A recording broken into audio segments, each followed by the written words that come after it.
Esta é a nossa jornada. Nesta manhã, vamos começar com as profecias paralelas de Daniel. E este é o texto-chave no qual realmente vamos focar hoje, que é Daniel 12:1. E todos os textos que vamos usar estarão na tela. Se o Espírito Santo me levar por outro caminho, eu tenho minha Bíblia aqui pronta. E talvez você queira manter suas Bíblias à mão, só por precaução. Mas este é o texto no qual vamos focar hoje. E ao começarmos, sei que o pastor Fletcher já orou, mas convido você a orar, abaixe a sua cabeça comigo e vamos convidar novamente as bênçãos do Espírito Santo.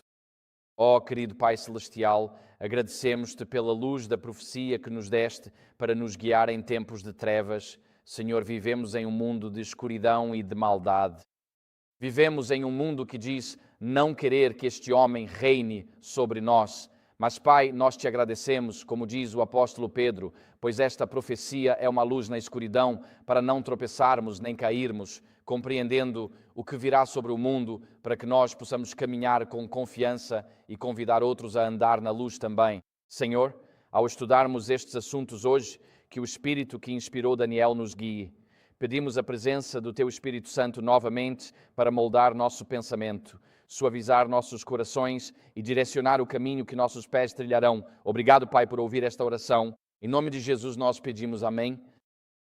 Muito bem, então este é o texto. Diz Daniel 12:1, diz: E naquele tempo se levantará Miguel, o grande príncipe, o protetor do teu povo. Haverá um tempo de angústia como nunca houve desde que as nações existem. Mas naquele tempo o teu povo será o quê? Liberto. Sim, liberto. Todo aquele que for achado escrito no livro. Então, como entendemos este versículo e quando ele acontece? E quando Miguel se levanta? E o que significa Miguel se levantar? E quem é Miguel? Então, ao olharmos um versículo assim, uma das alegrias de ser pregador ou professor da escola sabatina é que ao preparar uma aula ou um sermão, você precisa sentar e estudar em casa. E uma das alegrias de ser pregador ou professor é que se te pedem para pregar sobre um tema, seja X, Y ou Z, você precisa sentar com a palavra de Deus e estudá-la por si mesmo. Por isso, quero te encorajar hoje. Se te convidarem para pregar, ensinar ou falar em um retiro de ministério masculino ou feminino, diga sim. Não por querer uma chance de falar em público, mas por ser um convite para estudar a palavra de Deus, e isso amplia sua mente como nada mais. É como tentar colocar o Oceano Atlântico em um copo de água e de alguma forma Deus sempre faz caber. Então, vamos começar olhando para as profecias paralelas de Daniel. Agora, para alguns de vocês, isso é algo básico. Talvez para outros não seja. Mas, esta é a primeira tabela que vamos olhar aqui na tela. E este é o esboço básico dos reinos deste mundo que encontramos no livro de Daniel, capítulo 2.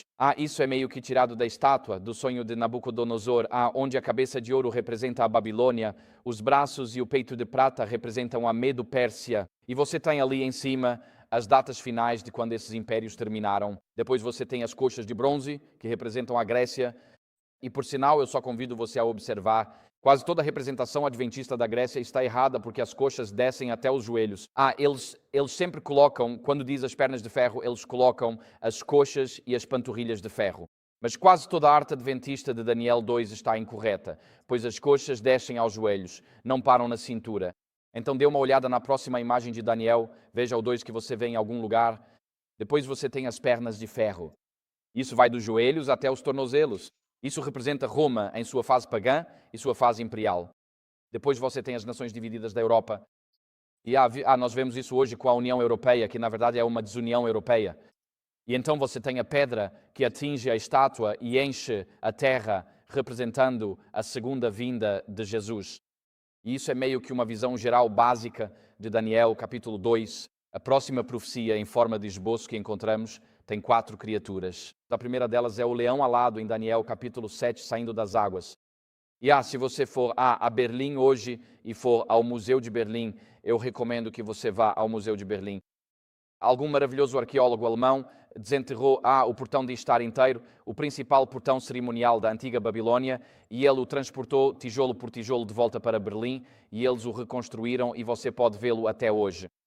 E, eu acho que isso é um terrível ato de roubo arqueológico. Deveria ter ido para o Museu Britânico, não para o Museu de Berlim, mas deixa para lá. Então, mas de qualquer forma, quando você olha para as paredes, quando você olha para o portão, as paredes do portão de estar, o símbolo da antiga Babilônia era um leão alado. Assim como qual animal representa, digamos, a Rússia hoje? O urso. E qual animal representa a América hoje? Qual animal é mais comumente usado? A águia careca, certo? E na Inglaterra usamos o leão e assim por diante. E então, aquele leão, quando Daniel teve aquele sonho, ou Nabucodonosor teve aquela visão, você sabe, ele teria entendido que aquele leão alado representa a Babilônia. E então você tinha o urso que está levantado de um lado, de acordo com a profecia, e ele tem 3 costelas do lado, e isso representa os medo-persas. E está levantado de um lado porque eles começaram como medo-persas, mas os persas passaram a dominar nesse império, então agora é conhecido historicamente apenas como Império Persa. E essa é a época de Xerxes, o Grande, e das batalhas contra os gregos, como Maratona e Salamina e assim por diante. Mas em sua boca ele tem 3 costelas. E ele tem 3 costelas porque os persas conquistaram, vindo do leste, a Babilônia, a Turquia e o Egito. Então, as 3 costelas na boca representam os 3 grandes reinos que os medo-persas conquistaram. E você tem um leopardo de 4 cabeças com asas, e isso representa o Império Grego, em paralelo com Daniel 2, onde as asas representam especificamente a grande velocidade da conquista. O Alexandre conquistou mais de 2 milhões de milhas quadradas. Foi um dos maiores impérios já vistos na história da humanidade. É algo impressionante. Eles não tinham celulares, eles não tinham internet, eles não tinham máquinas de fax, eles não tinham computadores. Mas eles conseguiam conquistar vastos territórios da superfície da Terra, e quando Alexandre o Grande terminou suas conquistas, ele deu uma grande festa na Babilônia, ficou bêbado, pegou malária e não acordou mais. Ele morreu. Ele tinha acabado de conquistar o maior império já visto na história da Terra até então e não desfrutou dos frutos da sua vitória. Ele tinha um filho pequeno, mas o filho pequeno não era um menino de 2 anos. Ele não sobreviveu às lutas que começaram e o império foi dividido em 4 partes. E Ptolomeu assumiu o Egito.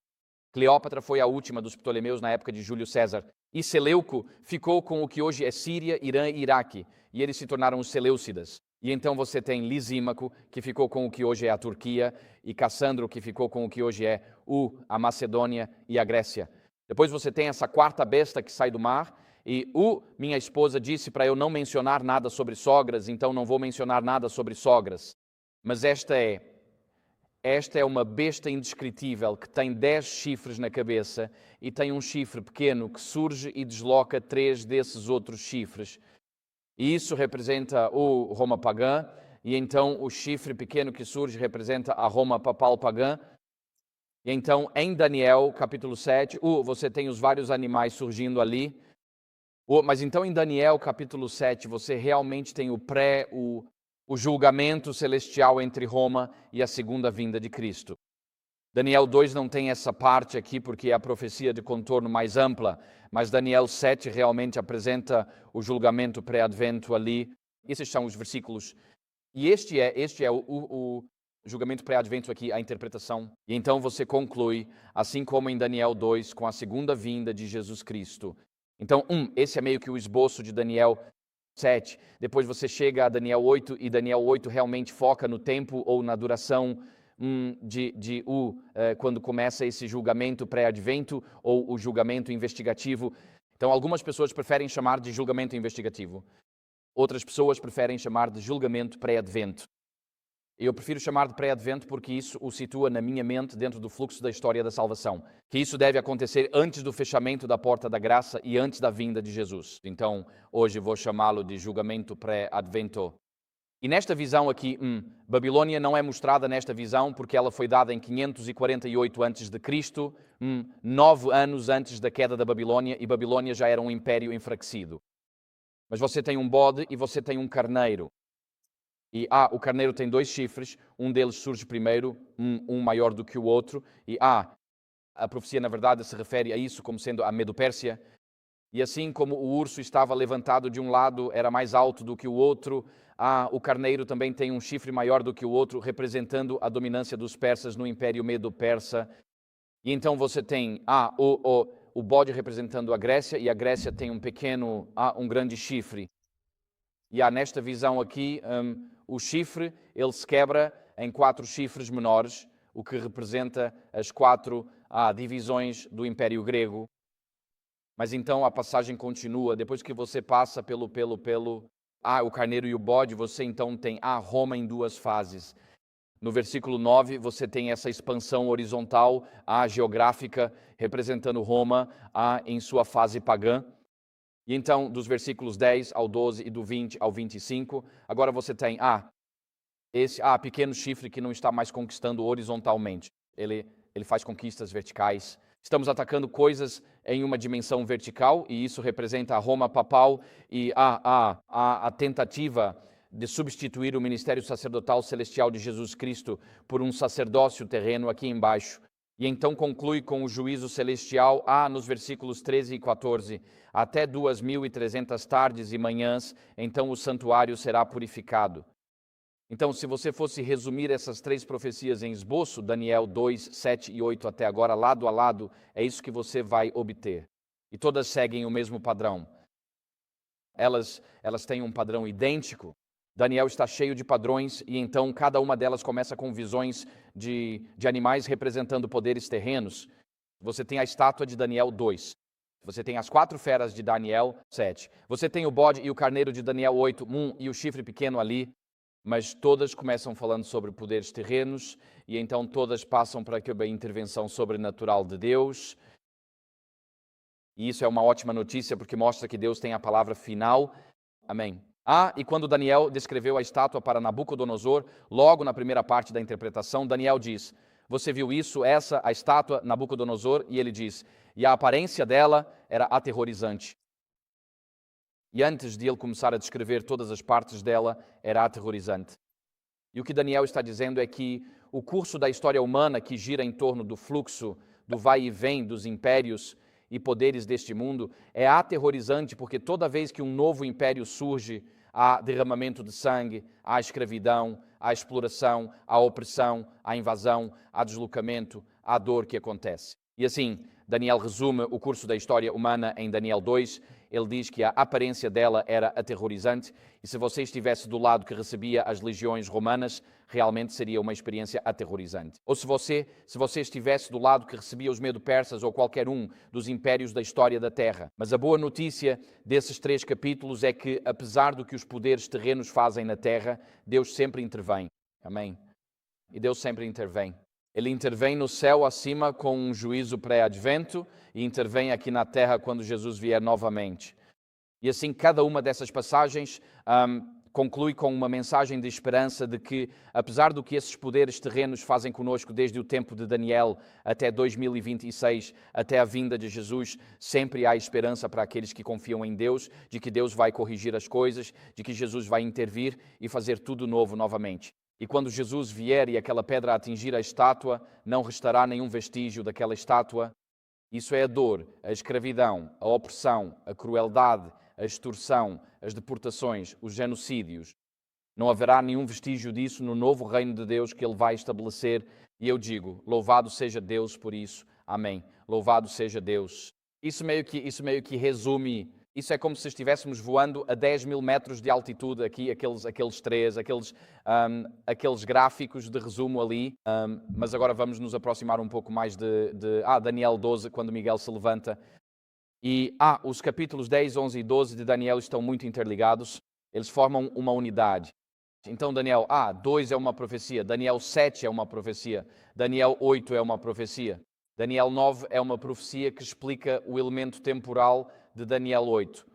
Vamos abordar isso hoje, talvez ainda esta manhã, se houver tempo. Daniel 10 a 12, os 3 últimos capítulos, são uma unidade.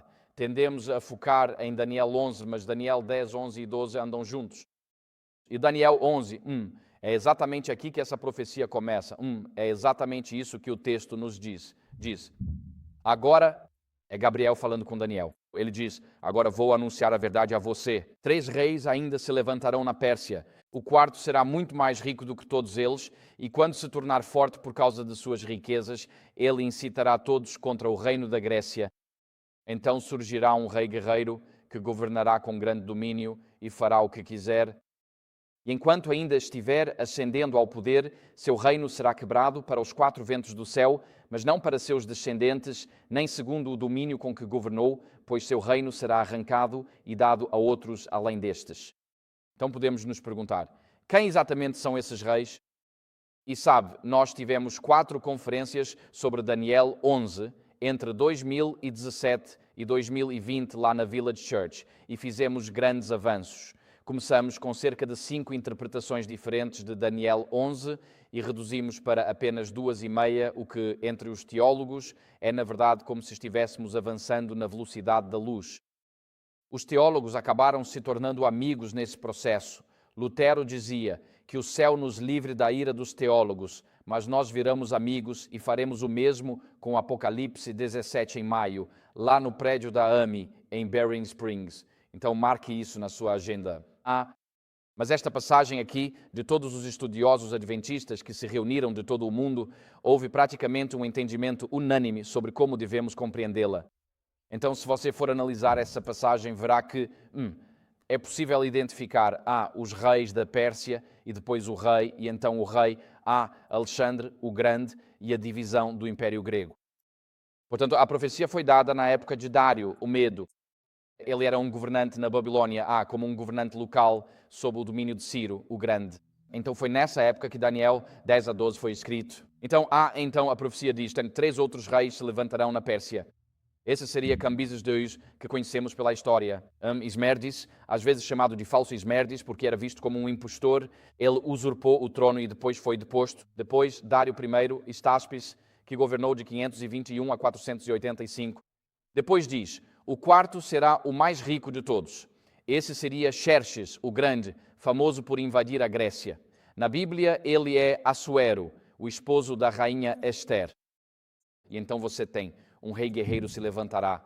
Seria Alexandre, o Grande, vindo da Macedônia, no norte da Grécia. E diz, seu reino será quebrado e dividido para os 4 ventos do céu.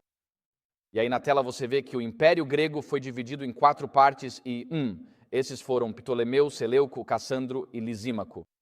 E nós dizemos, bem, isso é tudo história antiga, passado divino, mas na verdade essas coisas nos influenciam até hoje. Que assim seja. Olha só, eu não estou usando um relógio no pulso, mas se você estiver usando um agora, levante a mão. Agora, se o seu relógio tem os números de 1, 2 até 11 ou 12 marcados nele, mantenha a mão levantada. Seu relógio tem isso? Ok, você sabe de onde vêm esses números?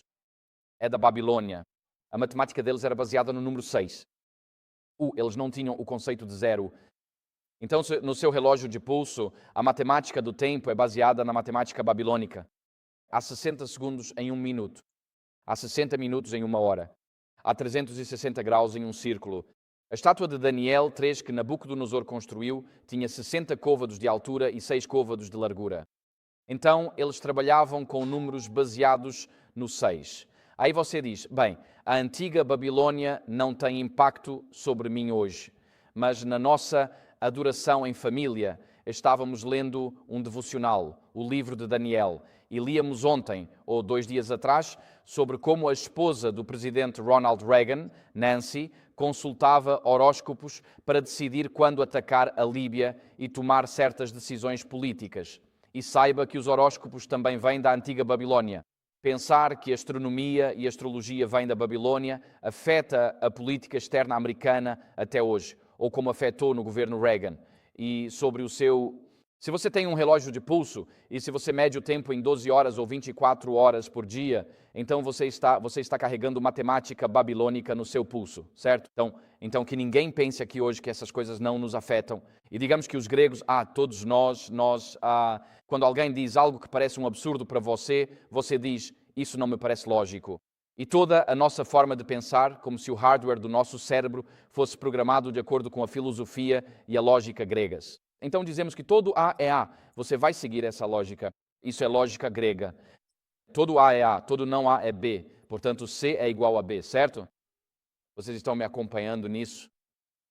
Está meio cedo. Eu sei que é fim de semana, é sábado e estamos só acordando. Então, todo A é A, todo não A é B. Então, se algo não é A, deve ser B. Portanto, C é igual a B, certo? Isso é lógica clássica. E nós queremos usar a razão e usamos a lógica. Isso vem da filosofia grega, está enraizada em nossos cérebros. Dizemos que isso não nos afeta, mas afeta sim, influencia como você fala com seu cônjuge, cria seus filhos e até seu futuro. Você planeja o tempo. Mas a que horas eu vou te ver? Às 11h30 hoje. Você está usando o tempo babilônico. E nossos sistemas jurídicos são baseados, em grande parte do resto do Ocidente, no sistema jurídico imperial romano, com sistemas de leis codificadas e assim por diante. E poderíamos aprofundar mais nisso, mas não vamos fazer isso hoje, porque nosso tempo está apertado. Então, este é o início de Daniel 11, e este é o começo da profecia que leva até Carey e Miguel se levantar. Portanto, Daniel capítulos 10, 11 e 12 formam uma unidade. E a parte realmente profética começa com estes versículos aqui, com os imperadores persas e depois com a chegada de Alexandre o Grande. Depois passamos para a era romana. Há então um foco especial no papado no capítulo 11, versículos 32 a 39, como um poder blasfemo e autoexaltado que persegue os santos de Deus até chegarmos ao que os teólogos chamam de Tot, o T-O-T-E, ou o tempo do fim. E nós vamos passar um tempo falando sobre isso hoje. E o capítulo 11, 40 a 45, retratam o ataque final ao povo de Deus. A crise final de consciência envolve a marca da besta, o juízo de Deus sobre o papado antes, e isso é uma boa notícia. Miguel se levanta naquele tempo para libertar o seu povo. Portanto, Miguel se levantar é uma profecia do tempo do fim de grande significado para o povo de Deus hoje, porque estamos vivendo no tempo do fim atualmente. Portanto, essa é uma profecia pela qual devemos nos interessar. Ela tem aplicações para as nossas vidas hoje. Então agora vamos passar para a questão de quem é esse Miguel que se levanta em Daniel 12:1. Como adventistas, podemos dizer que é Jesus Cristo, mas precisamos ser capazes de dar uma razão para a fé que professamos. Não devemos apenas dizer é Jesus Cristo porque alguém nos disse, pois algumas pessoas contestam essa identificação. Portanto, para dar uma resposta inteligente e articulada sobre nossa fé, precisamos entender porque cremos que este é Jesus Cristo. Você sabe, no livro de Colossenses, os antigos judeus, no primeiro século, eles tinham isso, muito desenvolvido, o que eles chamam de angelologia. Eles estudavam os anjos, e Rafael, Gabriel e Miguel eram alguns dos anjos na teologia judaica, e eles acreditavam que Miguel era um dos anjos intercessores em favor da humanidade, e ele estava ao lado de Gabriel, junto ao trono de Deus. Então, o livro de Colossenses é escrito contra essas heresias. Mas é importante que, na verdade, a gente não apenas diga Miguel é Jesus. Precisamos saber por que Miguel é Jesus a partir das Escrituras. Não porque o livro Perguntas sobre Doutrina disse isso, não porque a irmã White disse, mas porque a Bíblia, você pode mostrar isso pelas Escrituras. Então vamos começar com Daniel 10, 4 a 9. Essa é a última visão de Daniel, que cobre os capítulos 10, 11 e 12. Eles andam juntos. Daniel tem uma visão e isso o faz cair ao chão. E diz: no 24º dia do primeiro mês, estando eu à margem do grande rio, que é o Tigre, levantei os olhos e vi um homem vestido de linho, com um cinto de ouro de ufaz na cintura. Seu corpo era como brilho, seu rosto como relâmpago, e seus olhos como tochas de fogo, seus braços e pernas brilhavam como bronze polido, e o som de suas palavras era como o estrondo de uma multidão. Eu, Daniel, fui o único que viu a visão. As pessoas que estavam comigo não viram a visão, embora um grande tremor tenha caído sobre elas, e elas fugiram e se esconderam, fugiram e se esconderam.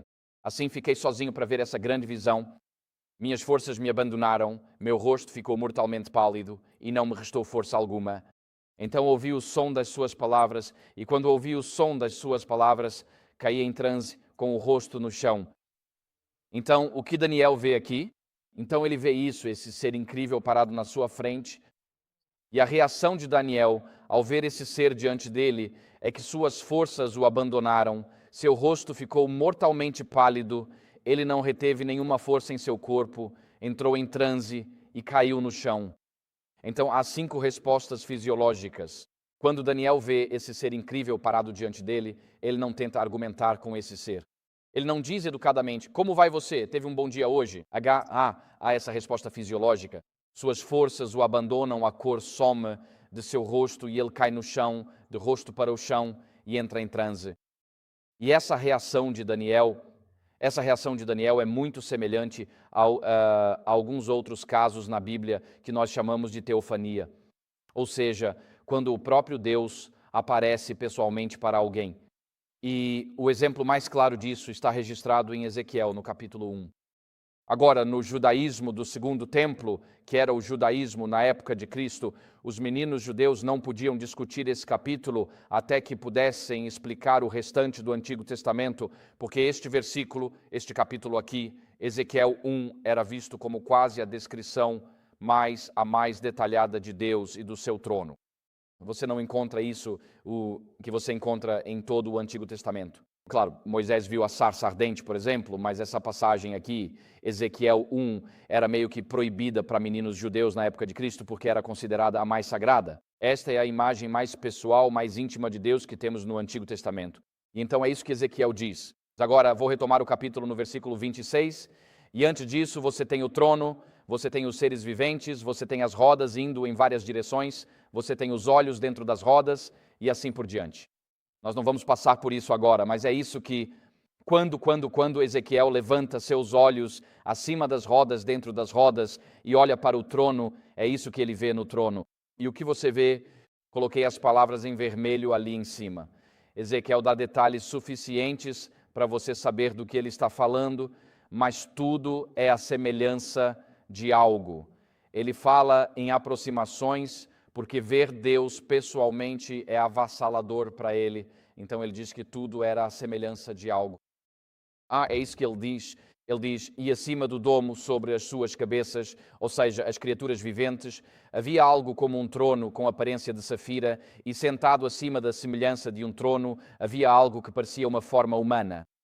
Para cima do que parecia ser os lombos, via algo como âmbar reluzente, algo que parecia fogo envolto ao redor. E para baixo do que parecia ser os lombos, eu vi algo que parecia fogo, e havia um esplendor ao redor, como o arco-íris numa nuvem em um dia de chuva. Assim era a aparência do esplendor ao redor. Esta era a aparência da semelhança da glória do Senhor. Quando vi isso, caí com o rosto em terra e ouvi a voz de alguém falando. Então, na Inglaterra, quando não temos certeza do que dizer, dizemos Nos Estados Unidos, vocês usam muito a palavra tipo, certo? Tipo, ele estava tipo, eu estava tipo. E vocês até deixam de usar o verbo dizer. Se você está recontando uma conversa, você diz, eu disse para o meu filho, que dia bom, e ele não está. E eu, sim está, e ele não. Foi assim. Então, isso não é Ezequiel usando linguagem de preenchimento. A palavra as palavras semelhança de ou aparência de, Ezequiel está falando nessas aproximações. Tipo, é mais ou menos assim que Deus se parece, mas eu não consigo entrar em mais detalhes do que isso. Eu conheci uma senhora, alguns anos atrás, ela costumava trabalhar para nós quando eu estava na Frontier Missions. E ela era parente próxima de um líder muçulmano recentemente falecido no Oriente Médio, que foi morto por uma bomba americana, na verdade, há pouco tempo. E ela teve uma visão de Jesus há mais de 20 anos. Ela estava morrendo de câncer, era uma muçulmana devota e pediu a Jesus no palácio presidencial, você poderia, por favor, curar meu corpo? E Jesus apareceu para ela e ele disse, eu vou curar o seu corpo, mas você deve me seguir. Perguntei a ela, como Jesus realmente é? Ela disse, ele é uma mistura de fogo e diamantes. Foi a descrição que ela me deu. Essa senhora muçulmana fugiu do país, tornou-se adventista no Sudeste Asiático e entrou num programa de proteção a testemunhas de um governo ocidental para dar informações e se proteger de assassinos, pois deixou o Islã por Cristo. Ela descreveu Jesus como fogo misturado com diamantes. E nesta passagem aqui, Ezequiel usa aproximações, pois está impressionado com a glória de Deus ao descrever sua aparência e semelhança, a aparência e a semelhança. Então Ezequiel recebe uma visão de Deus em seu trono, mas sua reação é a mesma de Daniel, quando Daniel vê a visão em Daniel 10. A reação de Ezequiel é que ele caiu com o rosto em terra. É a mesma reação de Daniel. Ele cai com o rosto em terra, então há algo avassalador nisso. E se você for para Apocalipse 1:13-18, você tem uma visão de Jesus, e isso foi dado ao apóstolo João na ilha de Patmos. E diz, no meio dos candelabros eu vi um semelhante ao Filho do Homem, vestido com uma túnica longa e com um cinto de ouro sobre o peito. Sua cabeça e cabelos eram brancos como lã branca, brancos como a neve. Seus olhos eram chamas de fogo, os pés, bronze polido refinado em fornalha. A voz soava como muitas águas. Na mão direita tinha 7 estrelas. Da boca saía uma espada afiada de 2 gumes e o rosto brilhava como o sol em seu fulgor. Quando o vi, caí como morto a seus pés, assim como Daniel, em Daniel 10 e também Ezequiel, em Ezequiel 1, o evangelista João também caiu a seus pés como morto.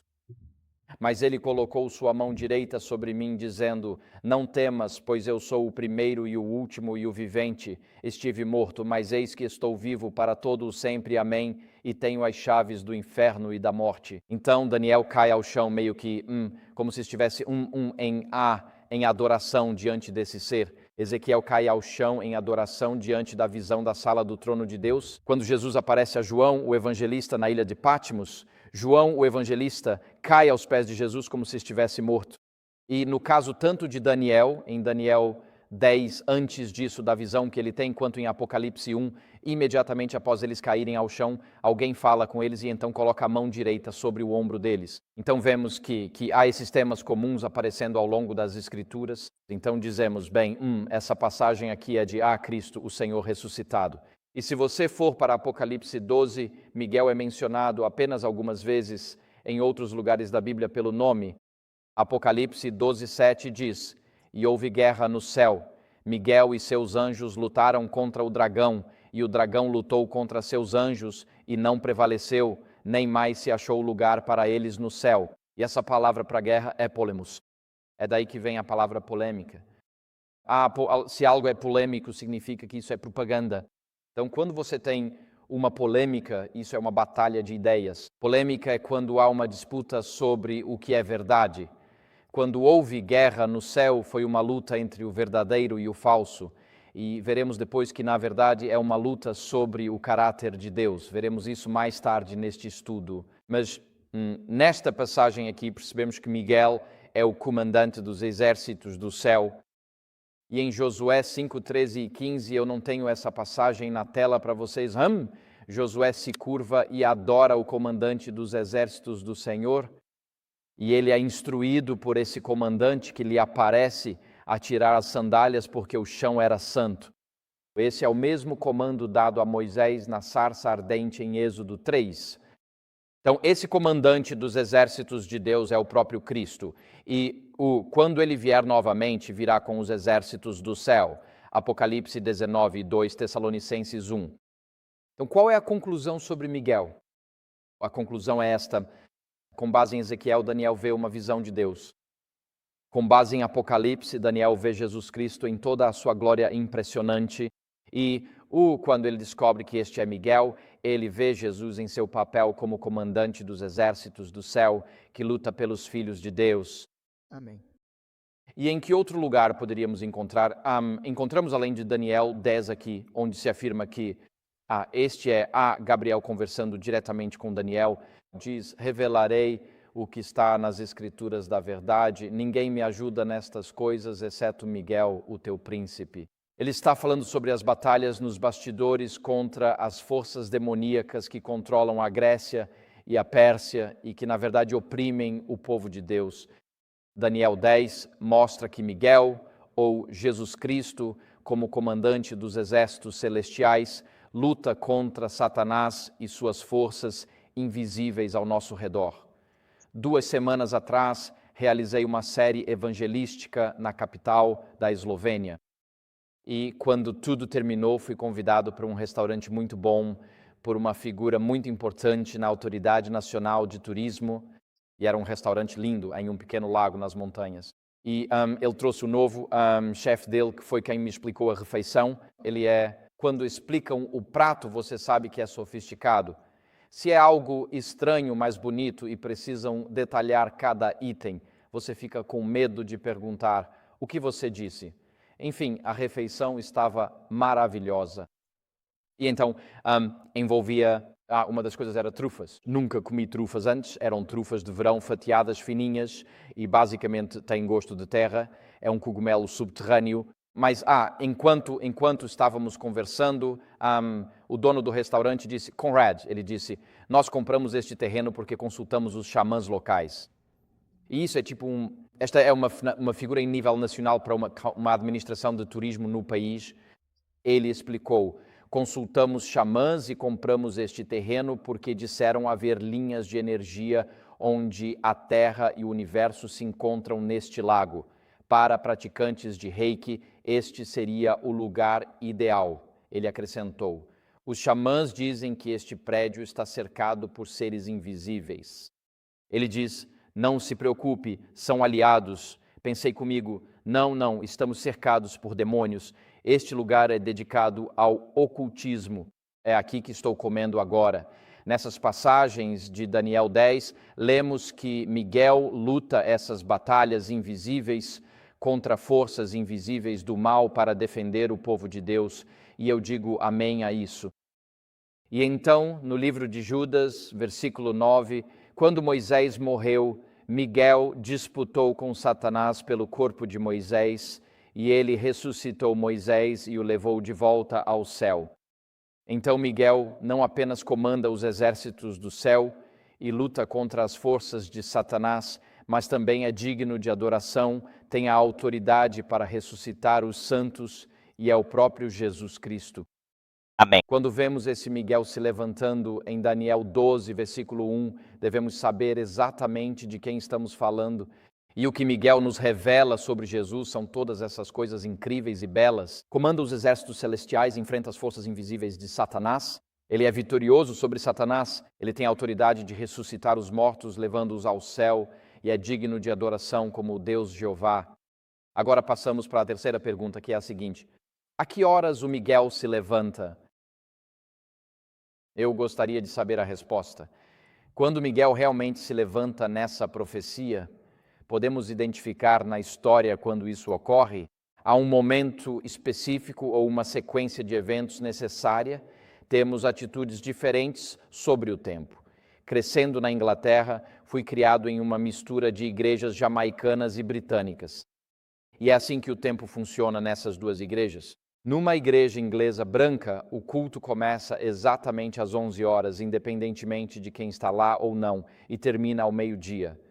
Se você pregar até meio-dia e 5, as pessoas já começam a olhar o relógio, elas apontam o relógio e dizem, Pastor Vini, é hora do almoço comunitário, precisamos ir, certo? Na cultura anglo-saxônica na Inglaterra, de onde venho, não falo da América, mas o culto começa às 11, esteja quem estiver. Já nas igrejas jamaicanas, o culto iniciava com todos lá. 11 horas é o alvo, mas pode começar às 11h45, entende? O tempo é medido bem diferente. Na cultura jamaicana, o importante era as pessoas estarem juntas. Na inglesa, o foco era o horário, mesmo sem ninguém junto.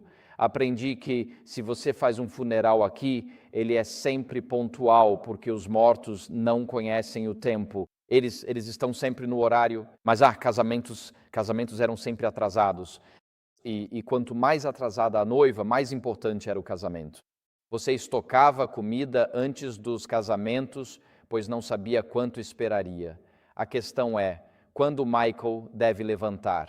Alguns perguntam se há um horário fixo, como 11 horas numa igreja anglicana.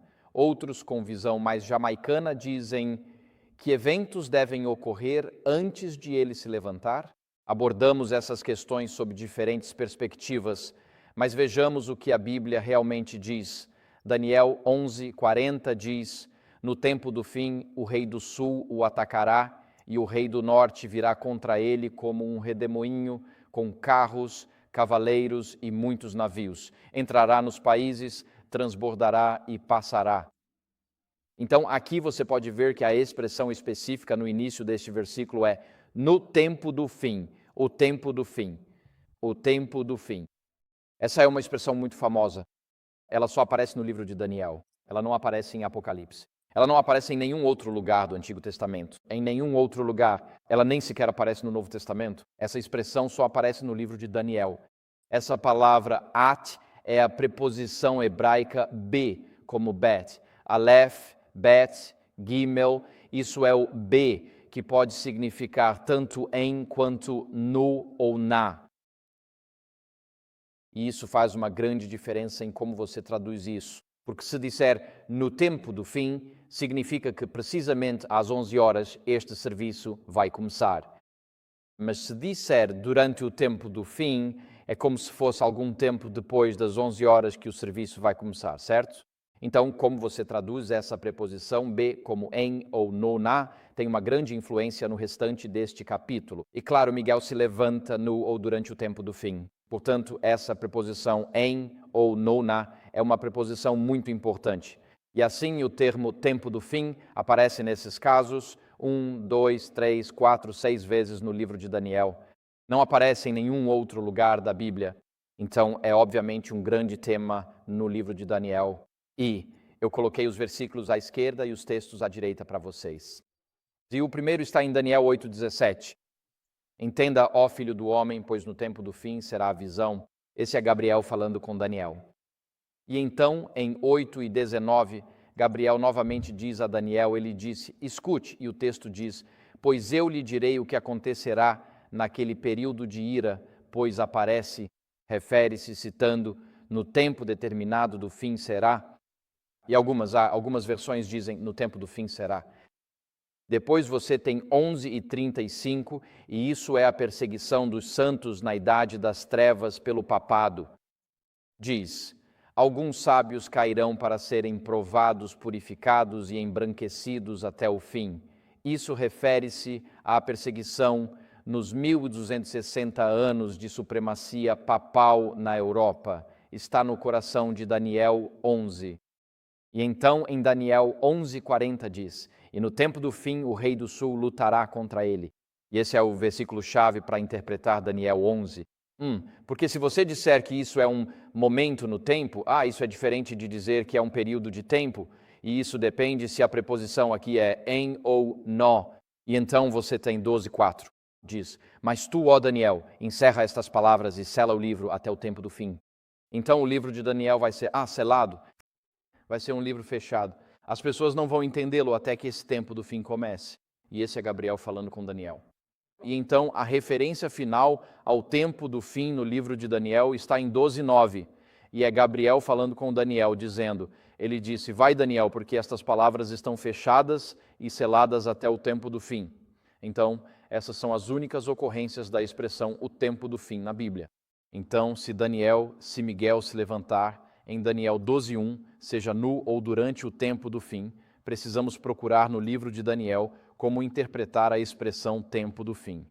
Porque ela não aparece em Apocalipse, não aparece em Isaías, não aparece em nenhum outro lugar da Bíblia. Então, em Daniel 12:7, fala sobre um homem vestido de linho.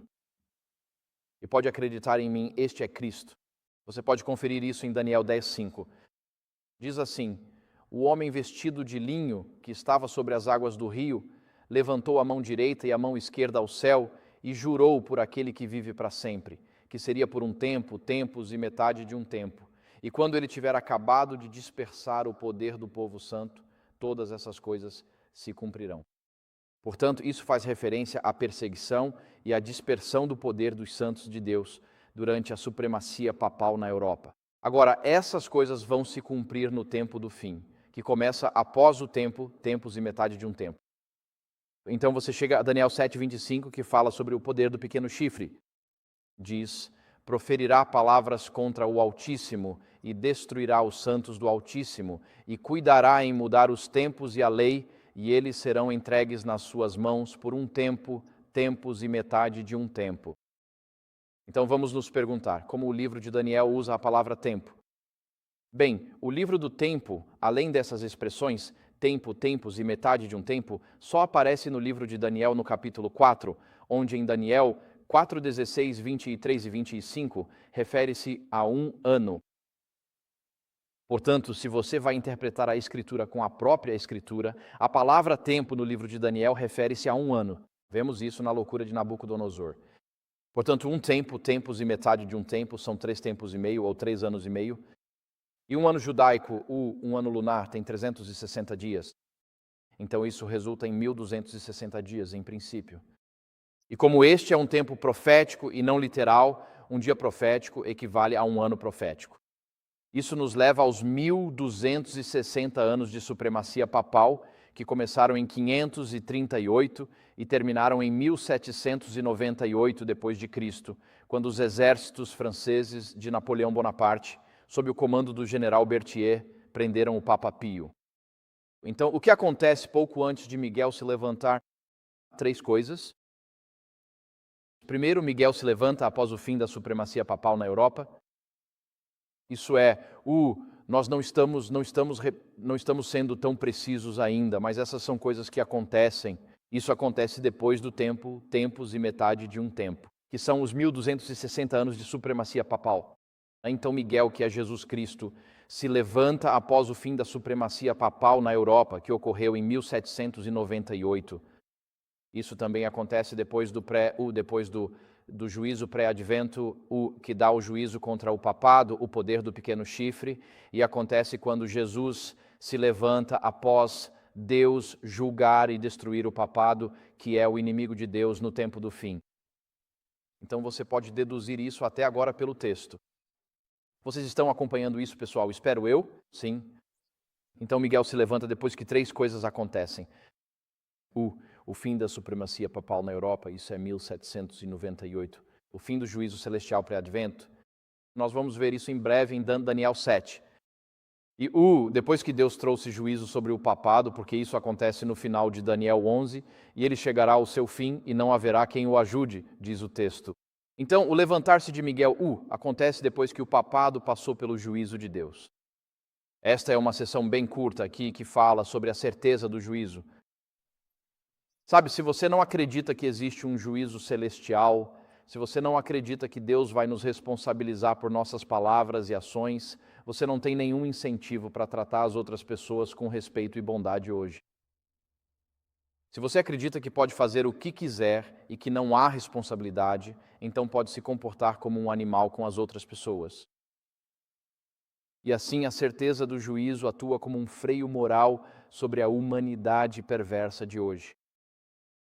E há certos versículos que encontramos nas Escrituras que falam sobre a certeza do juízo.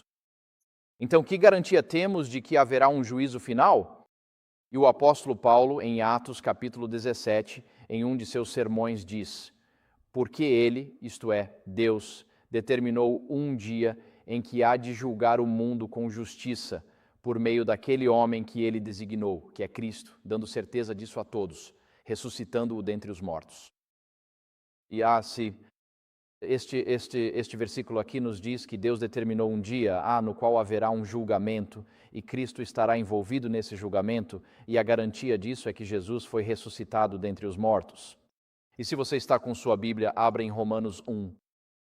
Romanos 1 é aqui que Paulo fala sobre o significado da ressurreição de Cristo. E assim Paulo diz que a garantia de que haverá um julgamento final para todos os homens é que Deus ressuscitou seu Filho dentre os mortos. E em Romanos 1,4 diz, falando sobre Cristo, Romanos 1,4 diz, Deus declarou, ele foi declarado Filho de Deus com poder, segundo o Espírito de Santidade, pela ressurreição dentre os mortos. Agora, essa palavra poder nesse versículo é dunamis. De que palavra em inglês você acha que deriva a palavra dunamis? Dinamite ou dinâmico? Então, quando Jesus ressuscitou dos mortos, podemos dizer que foi como dinamite. Agora, deixe-me te perguntar, se uma dinamite explode na sua vida, alguma coisa permanece igual? Não. Portanto, a ressurreição de Jesus não é apenas dinâmica, mas é como uma explosão de dinamite. É o poder de Deus. E quando Jesus ressuscitou dos mortos, nada mais foi igual para a humanidade. Porque isso é a garantia de que Jesus é o Messias, ele é o Filho de Deus, haverá um julgamento final, ele voltará e poderá ressuscitar os santos justos do túmulo um dia. Nada mais é igual depois desta passagem aqui. Ele deu a garantia da ressurreição dos mortos. Agora, se a próxima pergunta é, o julgamento ainda era futuro nos dias de Paulo? E a resposta está em Atos 24, 25. E aqui está Paulo falando ao governador romano, acho que é Félix. A palavra Félix significa feliz, e Félix era um homem profundamente infeliz. Ele foi para casa e acredita-se que tenha cometido suicídio após seu tempo como governador de Israel, então, Palestina. Então ele não era um homem feliz. Mas Paulo diz o seguinte: e enquanto ele discorria sobre justiça, domínio próprio e o juízo vindouro, Félix, que é o governador romano, tremeu e respondeu: vai-te por agora, quando eu tiver uma ocasião oportuna, te chamarei. Então, de acordo com esta passagem aqui, o julgamento ainda era futuro na perspectiva de Paulo? Sim ou não? Sim, sim. Então, o julgamento do qual ele está falando não é o dilúvio, que foi no Antigo Testamento, mas isso ainda é futuro na perspectiva de Paulo. Então, a próxima pergunta é: quem será incluído nesse julgamento final? Você encontra a resposta em Romanos 14, 10 a 12, diz: mas tu, por que julgas teu irmão? Ou tu, por que desprezas teu irmão? Pois todos havemos de comparecer perante o tribunal de Cristo. Então, de acordo com este versículo aqui, quem vai comparecer diante do tribunal de Cristo? Todos nós. Ninguém está isento do julgamento final. Isso é uma boa notícia.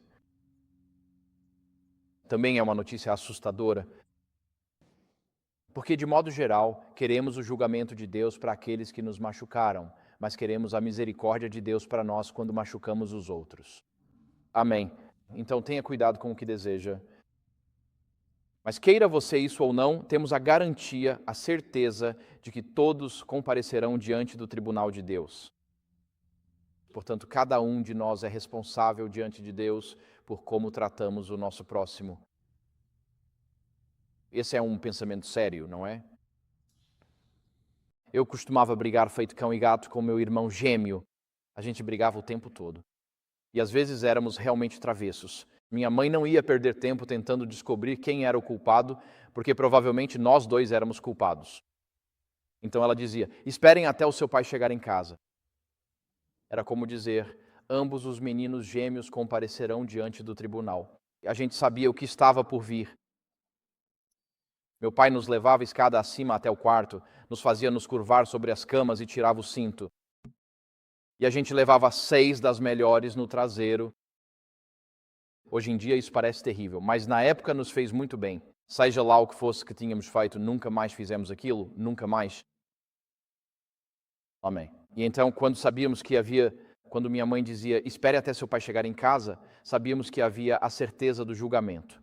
Sabíamos que ambos iríamos ficar diante do tribunal e vivíamos com medo e tremor desse momento de julgamento. E todos nós sabemos que existe um julgamento final e todos nós vamos ficar diante do tribunal de Deus. Não deveríamos então viver com temor e reverência diante do nosso Deus Santo? Isso não deveria então modificar a forma como tratamos nossos vizinhos e como se perdoamos ou não? Então, mais alguns versículos nessa sessão aqui. Nesse julgamento final, Deus vai julgar apenas nossas ações e nossas palavras? Não. A resposta é que Ele vai julgar algo muito mais pessoal. Está escrito, Romanos 2,16, Paulo está discutindo o julgamento final, especialmente em relação aos gentios. Ele diz: no dia em que Deus há de julgar os segredos dos homens por meio de Jesus Cristo, segundo o meu evangelho. Os segredos dos homens, ou seja, aquilo que você mantém escondido em sua mente. Então Deus não nos julga apenas pelo que fazemos externamente. Deus lê nossos corações e lê nossas mentes. Não há nada secreto para Deus. E por isso é que o salmista diz: cria em mim um coração puro, ó Deus, renova em mim um espírito reto. Ele diz a Deus: tu me sondas e vês se há em mim algum caminho mau. Por que o salmista pede a Deus para purificar seus pensamentos? Como somos autoiludidos, nos convencemos de que nossos motivos são puros. O salmista diz: Senhor, não me conheço, sonda-me, descobre a maldade em mim e dá-me um novo coração e um espírito reto, pois já não me conheço. Ele é honesto com Deus. E nós devemos ser honestos com Deus. E quando oramos esse salmo de Davi, estamos pedindo a Deus não apenas que nos leia e nos conheça, mas que nos mude e nos transforme, porque um dia nossos pensamentos secretos estarão sob julgamento, não apenas a forma como tratamos nossos irmãos e irmãs. Quando Deus implementará os resultados desse juízo pré-advento? Apocalipse 22:12 nos dá a resposta. Jesus diz: eis que venho em breve e a minha recompensa está comigo. Esse é o versículo errado, não é? Bem, deveria dizer: eis que venho sem demora. Bem-aventurado aquele que guarda as palavras da profecia deste livro.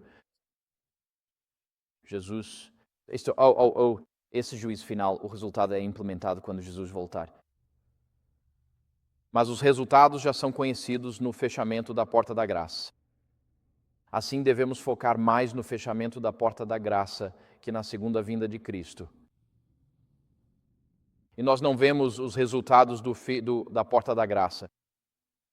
Mas deve haver um abandono do pecado entre o povo de Deus na terra, enquanto esse juízo pré-advento está acontecendo no céu. Queremos que nada se coloque entre nós e um Deus santo. Se olharmos na Bíblia, houve inúmeras ocasiões do juízo de Deus na Bíblia. A terra foi submetida ao juízo após o pecado de Adão. Houve o dilúvio de Noé. Houve todos os juízos que Deus trouxe sobre o seu povo na época dos juízes. Houve o exílio babilônico e houve os exílios assírios. Mas todos esses estão no Antigo Testamento. E todos os textos que acabamos de analisar agora são do Novo Testamento.